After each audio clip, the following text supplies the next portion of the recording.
I'll tell you a story. Because it goes to sales in person, too. And ultimately, we do meet most of our customers at one time or another. Okay? Or we should, okay, if it's possible. I was in the mortgage business. I made a fortune in the mortgage business. After I got in trouble with the stocks, as you know, okay, I had to go to jail. I spent 22 months in jail. And the fact that I have the life I have now where I go around the world and speak to massive crowds is a miracle unto itself. And it was a long way back to this point right now and a lot of struggle. And I sincerely hope that most of you will never have to know the crap that I went through. Being separated from my kids, and it was awful. It really, really, I hope you cannot empathize with me because it was awful, okay?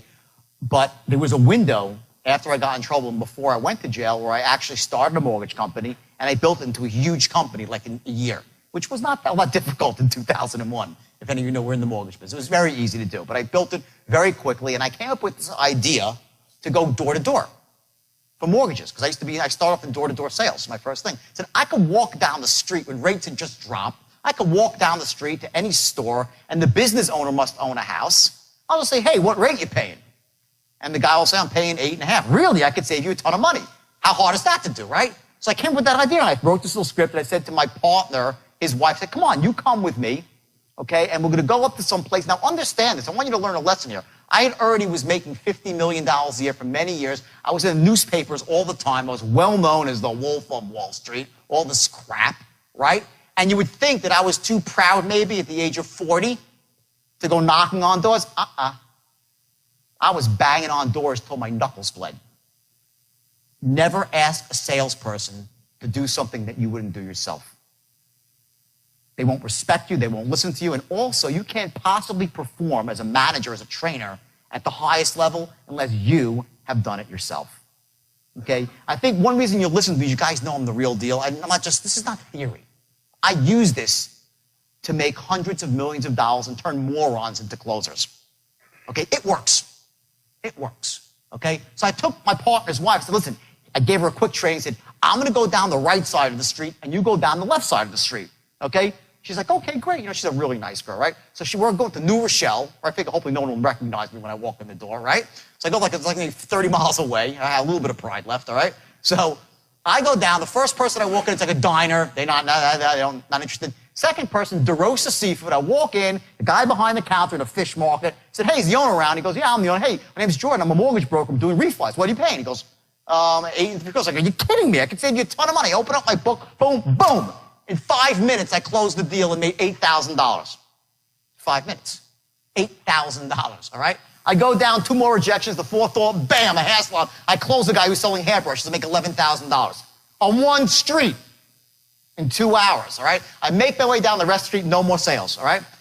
I go to the other side of the street. My partner's wife, Shelly, the nicest woman in the world, okay? She walked around with a Bible. She was a really God-fearing woman, a great woman, okay? And I walk down, and I see her sitting on a bench crying, okay?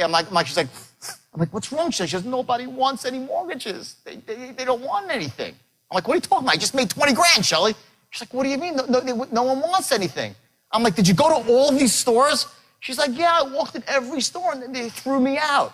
I'm like, follow me, okay? I take her back to the first store, nothing. Third store, boom, I hit $8,000 in a jewelry store. The same store she walked in, I walked in 5 minutes or 30 minutes later and closed the person that threw her out.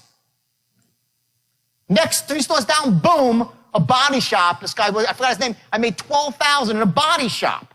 She went into the body shop, she set up and said, get out of here. No soliciting. Now, what was that about? It was from the first second I walked in the door and opened up my mouth, bam. I was enthusiastic, sharp as house, and most importantly, a figure of authority. It was something that came off in the first couple of seconds. You know who Jacob the jeweler is? Famous jeweler. Anyone know Jacob the jeweler? Okay, couple. Famous big-time jeweler. So now I build this mortgage company, right? And it's rocking and it's rolling. And I have like 45 people, and I'm making a lot, of millions of dollars a year, right? And I'm still going out, and I love selling door to door. I get off on it. So once a week, I would take 3 sales with me, and I'd go out, I just walk and knock on doors and make 50, 60 grand, like clockwork, all right? So I go and said, I'm going to go to the jewelry district in New York. where there's just booths and booths and booths. Anyone from New York and Michael's, right? Where there's like literally 500, they're just concentrating, they're all owners. I'm like, what could be better than this? I'll make a bloody fortune. So I go into the jewelry district, right? And I go down to these 3 salesmen and tell them, I make $100,000 in an afternoon. $100,000.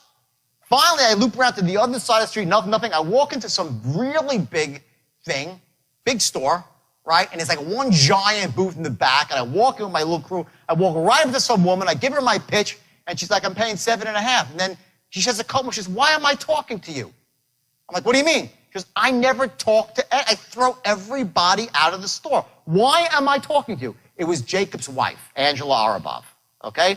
I don't understand why I'm talking to you. Before I knew it, I was upstairs with Jacob in his office. I made $17,000 refining their house in Forest Hills, Queens. I was at their house for dinner that night. They did not know who I was. They did not know who I was, simply because my rap of confidence, the aura that I had, that I was sharp as a tack and I was an expert. Jacob told me to screw off. I was like, screw off yourself. I was pacing him and leading, matching and mirroring, being just like him, right? Angela Arabov, to this day, okay, she never considered I throw everyone out, but I did business with you. Why? Because the first second I walked in the door, I was different. I captured her imagination. So when I say to you, like, hey, is John there? I ain't kidding. Okay? If you are a salesperson and you're hammering away, you got people on the phone, a big crew of people, just that alone will increase you up this much. Now, you're going to close sales, but no. But this is called the art of, ready for this? This is a great lesson. This is called, okay, this is called the art, I can't write. The art, I'm an author too. The art of not blowing it. That's what this is. Here's the mistake so many people make, okay? If this is your straight line, okay, and you're qualifying over here, and then you're presenting here and you're closing here,